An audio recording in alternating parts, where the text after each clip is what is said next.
Good evening. My name is Lonnie Douglas. I'm with Eugene Springfield Solidarity Network. And I am Anne Fournier, and I'm here representing the Solidarity Action Network, which is ESSN's partner as a 501c4. Outstanding. We're here today with Laurie Trieger, who is a candidate for Lane County Commissioner for District 3, South Eugene. Before we get started, real quick, so that anyone watching knows, these interviews are not endorsements of any candidates. ESSN and SAN do not endorse candidates. This is simply interviews so that voters are able to get to know the candidate a little bit better, and hopefully it will help them make a little bit more informed decision when they are casting their ballots. So, Laurie, why don't we go ahead and let you get started? Let us know who you are and why you're running. Great. Thank you so much. And thank you for this opportunity to connect with voters. I know we're all really struggling. We're wanting to stay home to stay safe, but we're really missing seeing each other in person and having conversations. And I think it's especially challenging for people to learn more about candidates and have an opportunity to compare and contrast different candidates running in the same race in particular, which is so important. And so I completely understand this is not an endorsement interview, but it's really a voter resource. And thank you for providing that so important voter education so that people can see who the folks are who are running to represent them. So yes, my name is Laurie Trieger. I am running for County Commissioner, District 3, the South Eugene seat. This is what I would call a legacy seat, being open for the first time in 24 years with the retirement of our progressive champion, Commissioner Pete Sorensen. And I think it's really important that voters dig a little deeper on the candidates in this race in particular. I'm always a fan of voters digging deep and learning as much as they can about candidates. But for this one in particular, because this of the 5 seats on our county commission has always historically been a progressive, a solidly progressive seat. But progressive can mean a lot of different things. Progressives can champion different issues. Progressives can have different work styles and life experience that they bring to the seat. And because you're only going to have a field of candidates that are good, solid progressives, this isn't going to be a right versus left, let's flip a seat kind of situation. Voters are really going to have to do their due diligence in researching who's in the race, why they're running, and what they bring. So I want to tell you a little bit about why I'm running and what I bring to the role of your county commissioner. I have been in this community for 34 years. I've raised 2 children here, and now I have twin grandsons who are growing up in this town that I love so much. And I'm really running for their future. They inspire me every day to do the best I can to secure for them a future that holds what we were fortunate enough to find when we moved here in the 80s, which was affordable rental until we could save up to buy a home. We were able to save up to buy a home on modest incomes, as my husband and I both had nonprofit careers, but we had enough wages to save up over time to purchase a home. So we had meaningful work, living wages, affordable housing, and our wages were modest. And so we didn't have a lot of money for vacations, but that was okay because we lived here. And we knew that every summer the river would be clean enough for us to swim in. And there were abundant hiking trails and well-maintained parks to explore and play in. So I'm running because my grandchildren, your grandchildren, and every generation thereafter deserves what we had: affordable housing, meaningful work with living wages, a clean environment, and protection of our natural resources. So that's my inspiration for running. What I bring to the role is my qualifications and experience for filling this seat. And what that encompasses is broad and wide-ranging. And the role of a county commissioner is broad and wide-ranging. Commissioners oversee critical, everyday services to the community. Our county commission is our public housing authority. They make up half of the board of the organization Homes for Good that builds our federally subsidized housing for low-income folks. The county commission is our health authority, and I'm going to come back to that in a minute because that is really the cornerstone of my campaign and my work in the community, public health. But the county commission also oversees vital functions like county elections and elections integrity and ballot integrity, more important than ever. County is a big part of the public safety puzzle for Lane County, with the Sheriff's Department, the DA, the county jail, all being within county services. Of course, the county tax assessor collecting taxes not just for Lane County, but for several other municipalities within the county has that authority. And the county manages and runs almost 70 parks, 1,400 miles of roads, bridges, and other critical infrastructure. So many, many programs that the county oversees that are delivering services for everyday folks in Lane County, whether they know it or not.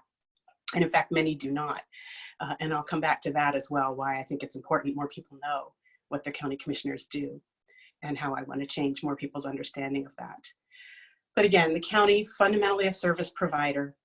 I have been working for 25 years in this community as a service provider in the nonprofit sector, working for organizations focused on poverty reduction and hunger alleviation, criminal justice reform, environmental protections, economic development, and more. So I want to bring that experience as a service provider to the role of county commissioner. I've also been a service recipient. Pretty much all of us have in one way or another, because we've driven on a county road or we've enjoyed a park. But in particular, I want to bring my lived experience as a low-income mom when her kids were little and we first moved here. The county's WIC program, which is a nutrition supplement program, really helped us make ends meet. And it's critically important to me that we shore up all of our public health services, but especially those serving women and children. They are the bellwether of the health of our entire community. So I want to bring that perspective as someone who's delivered services and received services. And finally, I want to bring my experience as someone who has managed organizations. I've been an executive director, as well as managed large departments and programs for nonprofits. And what that means, among other things, includes budget management, oversight, and resource stewardship. I served a term on the county. Yes. Sorry, I just need to cut you off near there. We want to get more into your qualifications, but we have a couple of specific questions of areas that you can address. Okay. And so these questions, obviously, as you brought up in your statement, are not going to address all aspects of the roles of county commissioner because those are so wide-ranging. Right. But the first thing that we want to call attention to and hopefully give you an opportunity to speak more about is a combination of public health, homelessness, and affordable housing, and how the coronavirus has called attention to those vulnerabilities. Yes. To a certain degree, the second two have been addressed with issues like free public transportation and camp areas for the most vulnerable, with also corresponding services. Do you support those programs? Will you support expanding those programs? And what additional steps will you take to combat these crises as county commissioner? Yeah, and you were cutting out a little bit, but I think what can you just name the programs that you're asking me to speak to my degree of support for? Specifically, we mentioned free public transportation and camp areas, but there are additional services that have been put in place right now. Sure. So yeah, to complete the thought I was on and then launch into that, I just want to mention I have served a term on the county's budget committee. I'm the only person in this field who has specifically county level government experience serving on the budget committee. I was Commissioner Pete Sorensen's appointee to that committee. And I also recently finished a term on the county's Equity and Access Advisory Board. And so to your point, and as I mentioned in my opening comments, public health is a critical cornerstone of county government's responsibility. And those issues that you mentioned around homelessness and transportation are fundamental public health issues. In terms of transportation, I would go much broader than saying free mass transit. I take a very broad brushstrokes approach to transportation and transportation planning. I ran a public health nonprofit for 5 years in the community called ELCHE, the Lane Coalition for Healthy Active Youth. And one of the things that we did at that organization was we brought the first federal dollars to our local community to pilot a Safe Routes to School program, which changes children's transportation habits for a lifetime. It gets more kids biking and walking to school with a combination of education and encouragement, but also actual engineering and enforcement working in cooperation with city governments and school districts to create curb cuts and marked crosswalks and different traffic patterns around schools so that kids can bike and walk safely. So I really believe our robust transportation system looks like a multimodal system that includes both public transit, more bicycle and pedestrian infrastructure, as well as other means outside of smaller city travel like high-speed rail and so on. So I'm a huge proponent of active multimodal transportation. And I am also a huge proponent of doing everything we can to remove barriers for the lowest income folks in our communities so they can access those services just as readily and affordably and equitably as anyone else. And that goes to a big part of when I talk about having a public health framework that I will bring to the County Commission. Classic public health policy means you are addressing and undoing systematic historical inequality. You are addressing and pitching your solutions. If you think of our community as a circle, you are addressing those solutions to the outer edges of that circle, to the most marginalized, least resourced among us. And when we do that, everyone benefits and gets caught up in those solutions. If we start near the center, we just continue to leave people on the edges behind, and when those edges push out further and further. So your specific question about supporting camps and supporting free transit, the simple answer is yes, but I would give a much more robust and nuanced answer if we had time about what that looks like. And I would say that that is simply not enough. I would also much rather see a decreased need for camping sites than continue to prop up sort of substandard housing with camps. They're a critically important interim service for unhoused people, but they are not the solution to our housing crisis or our crisis of homelessness. Thank you for that. I'd like to give you an opportunity to get more in depth about your housing policy, because as you mentioned, the County Commission is in charge of the Housing Authority and has a very important role with Homes for Good. So what approach would you take to resolving Eugene's affordable housing and low-income housing crisis? Right. So so the housing, the issue of housing is a big, gnarly ball of yarn, and there's affordability, there's accessibility, there's quality and safety issues, and there's just sheer inventory problems. We do not have enough units of housing in our communities to house people at any level and all levels of income. So that's just first and foremost. We are way behind and underbuilding relative to the need. Additionally, I don't look at, again, this is a classic public health framework. You can't uncouple any one issue from another. Part of the reason, I would say the greatest dual reason of our housing crisis, aside from this underbuilding and inventory, but on the more sort of service delivery side, is our consistent and historic defunding of behavioral health services and addiction treatment services. The number of people on the streets today who are evidently mentally ill or suffering from addiction is way higher than it's ever been before. And that is a systemic problem, that is a resource allocation problem, and that is, quite frankly, just a commitment of political will problem. And so I think shoring up behavioral health and addiction treatment services is a big part of easing the crisis of people living on the street and preventing future homelessness. The other piece is wages simply have not kept up with inflation. And that is leading to part of our housing crisis. It's also leading to the fact that the single largest growing population of people who are homeless is women aging into poverty. Because historically, women earn fewer, they don't earn their full dollar, depending on whether you're a white woman, a black woman, a native woman. It's all kinds of ranges of horrible, from 64 to 87 cents on the dollar. Women are traditionally more likely to be employed part-time. Women, myself included, and this is again personal experience I want to bring to the commission, have many times throughout their working years left the workforce to fulfill caregiving responsibilities, whether it's for their own children, their aging parents, a spouse or partner if they have one, or other family members. And so when they step out of the workforce, not only are they going without wages, but they're not contributing to a retirement program if they had one to begin with, which more women don't than men because of the kinds of jobs we traditionally hold. So again, I think part of solving the future homelessness problem lies in creating greater opportunity for everyone, but most particularly for women and for women of color especially, because until we get wages at a level where people can afford their basic needs, we will continue to have a housing crisis. If we could wave a magic wand today and everyone who's unhoused today was housed tomorrow, but did nothing different, we'd be right back here in a couple of years. I am All right. muted. Yep. So yeah, thank you. So the next question, one of our primary functions of our county government is protecting public health Yes. and safety.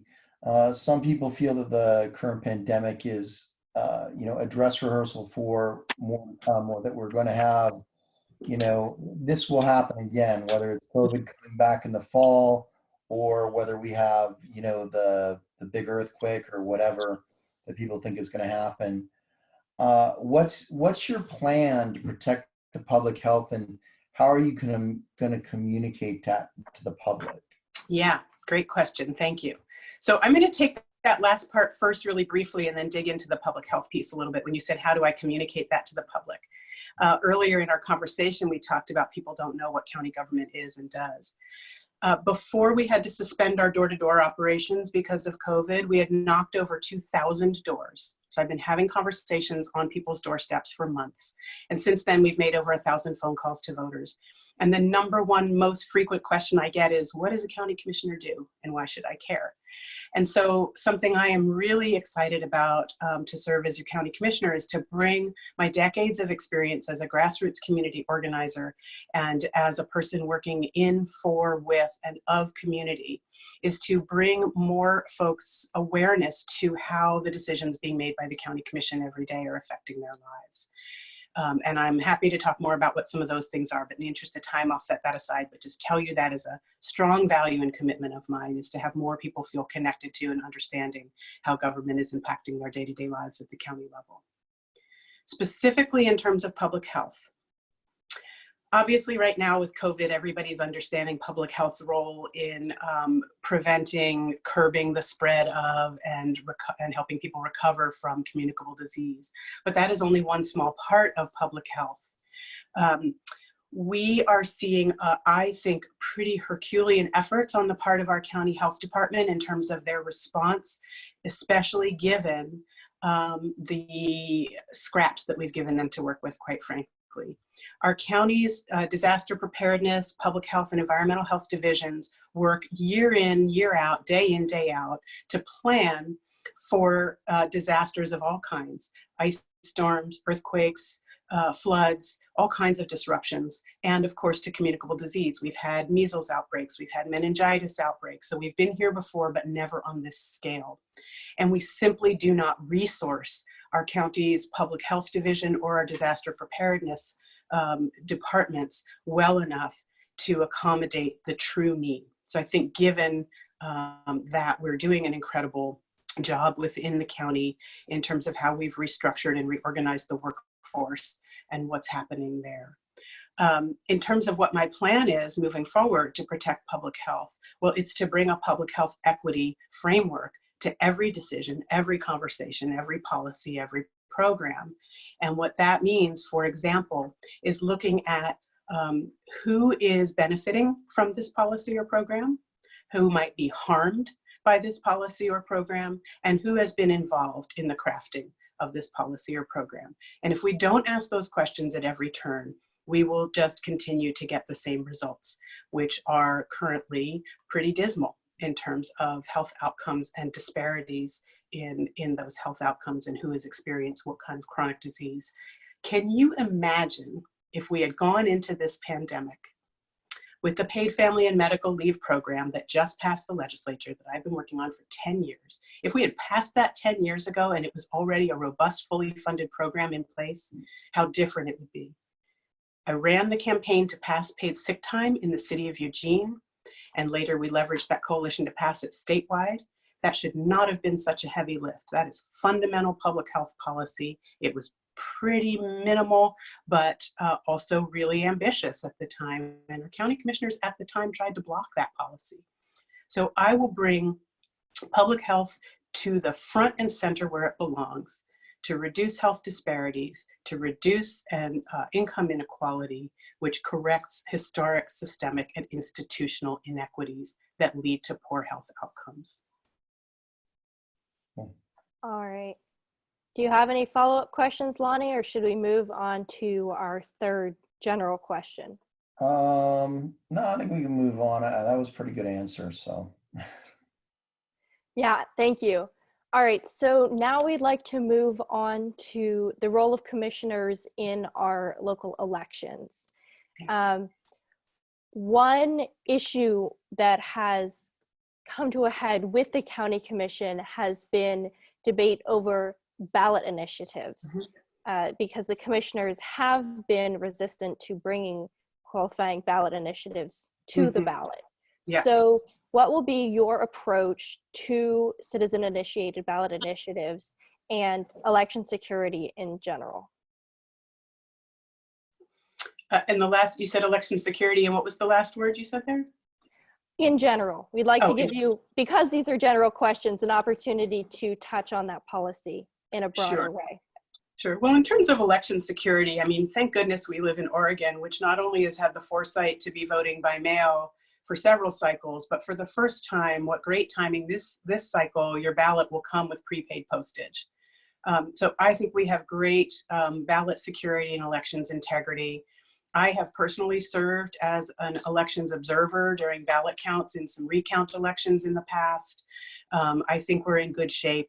I think in terms of elections in the future, based on some past issues, I will be a strong supporter, for instance, of the county issuing voter pamphlets when there are bond measures. That's been an issue in the past where there's been some resistance to spending that money, for example. But I think it's our obligation as public servants to get information out to voters in whatever way is easiest and most digestible and accessible to them. In terms of ballot initiatives and that process, and I assume a lot of why this question is coming up is the recent issue around aerial spray. And I'm a supporter of making real changes and extraordinary limitations, if not outright bans on aerial spray. And I do believe that has to be done at the state level. And I don't say that as a way to avoid making a hard decision at the county level. I say it because I really do believe that's what's required, because the wind direction doesn't know where the county line is. I think a lot about the fight to ban field burning that we had in the early 2000s. Which eventually we prevailed. I think this is a really similar environmental protection and public health issue, and it really does require a state's response. Specifically in terms of ballot initiatives and petitions, my goal would be to curtail the need for such a thing to begin with by being more responsive to the needs of constituents from a policy perspective before folks have to launch into such a labor and money-intensive process. Ballot initiatives can get very expensive and they can draw the attention of very well-funded opposition. So particularly when you're talking about things like environmental protections, right? We have people, they have money. And when you're gonna send something to voters, unfortunately, oftentimes all voters hear is what happens at the 11th hour through media blitz, which costs money, which opposition has, and we often don't have on the environmental protection side. So my preference is always going to be to avoid the need for a ballot initiative by passing good protective public health and environmental protection policy early on. But if we can't get there that way, then I'm going to do everything I can to work with constituents to make sure that they're crafting their initiative in such a way that it succeeds in moving through the process that we have in place successfully. So I do have a follow-up for that. You were talking about, you know, that we would need a statewide initiative or a statewide campaign. Most of the, you know, most every significant movement that we've had in this country didn't come from the top down. Right. The civil rights movement won because states started passing things, and finally the federal government had to go on board with it. Same thing in Oregon. You know, we have a lot of preemptions that are out there that preempt things across the board, from the minimum wage, the spray ban in local communities. And the problem we get is it's much harder for us, when we go to try and do a statewide initiative, it's much harder for the little guys, small nonprofits like us to push a statewide campaign. Then the Mhm. big money is able to bury us. But if we do it county by county, we can actually eventually we get the overwhelming majority, and then the state has to follow. So I'm curious if what you're saying is that do you support the preemptions that are in place, or would you support lifting those preemptions?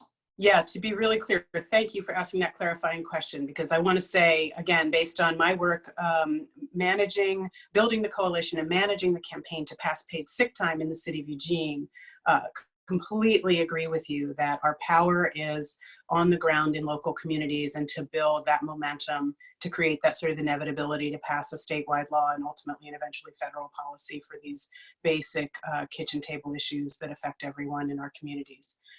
What I'm saying about statewide is not we need a statewide ballot initiative. We need statewide legislation that protects public health. And that would include changing laws around aerial spray the way we did around grass seed burning, around field burning. So I completely agree with you. Statewide ballot initiatives are even more expensive and a heavier lift. What I'm saying is I think our legislators should take action on the issue of aerial spray. Another really important opportunity and obligation of being an elected official at any level of government is that you have the ear of other policy makers. And so I would take that role as a county commissioner very seriously in terms of working with legislators all over Oregon, but particularly our Lane County delegation, to get the voice and will of the constituents in our district to Salem to pass the policy that we need. So I'm saying when it comes to the aerial spray ban particularly, I think it needs to be a statewide policy, not a statewide ballot initiative, because of the scope of the issue, and because companies, agricultural businesses and so on work across different county lines. And so I would rather see them have to follow the same good public health and environmental protection laws, no matter what county they're operating in. Does that answer your question and make sense? Yeah, I think that's good. Great. And yeah, as to preemption specifically, I will also just say, again, with the paid sick time fight, with the minimum was part of the Raise the Wage coalition as well. I think state legislatures, the federal government specifically, and also state legislatures should be setting the floor, not the ceiling, for these kind of policies, and then letting local communities where the reality is different on the ground do better if they're able and choose to. Good. All right. So our last question is regarding so we're approaching the our new fire season, because, well, hey, in Oregon now we have a fire season, and or a smoke season. Yeah. But with the pandemic, if this continues on, it's going to make it harder for our firefighters to work on this. The camps that they're in, the fire camps they're in, are are smaller camps. There's a lot of living in close quarters, things like that. Plus, if people are sick, they're not going to be able to be out fighting fires. Although the state manages a lot of the firefighting, the county also does have a little bit of a role. How will you in Lane County help with those resources for the Yeah. upcoming fire season? Yeah. So when I read your question, sent ahead and gave it some thought and a little research, and as you mentioned, we have federal forest land and we have state forest land. And so the Oregon Department of Forestry, the state agency, already has recruited and has their teams recruited and in place. And same with the U.S. Federal Forest Service. So the recruitment phase, it's pretty much already done. Your points about if people who have been recruited and committed to those seasonal jobs fall ill, and how to protect folks while they're fighting fires from one another, if someone on the team is a carrier, is a separate question, but it's out of the jurisdiction of a county commissioner. The Lane Fire Authority, which I assume is what you mean when you're talking about the county's resources for firefighting, their role primarily is to provide the emergency medical services for the parts of the county not covered by the Eugene Springfield fire services. They're really not a wildfire protection agency. So I don't know that the county's resources will really come into play a great deal when it comes to fighting fires and dealing with our fire season. That really is going to be more about the Federal Forest Service and the state forestry and firefighting crews and entities. Fair enough. You know, since that was a quick and easy question, because I did want to go back one follow-up question that you said earlier on the Homes for Good, and when you were talking about our housing inventory, just to follow up on that, because apparently Lane County is selling off, I think, 150 homes in their inventory. Have you heard anything about that? And would you commit to not, I mean, we already have such a limited inventory. If that's the case, would you, and you get elected, would you commit to ensuring that we don't sell off the inventory we already have and that we build the inventory, get even more?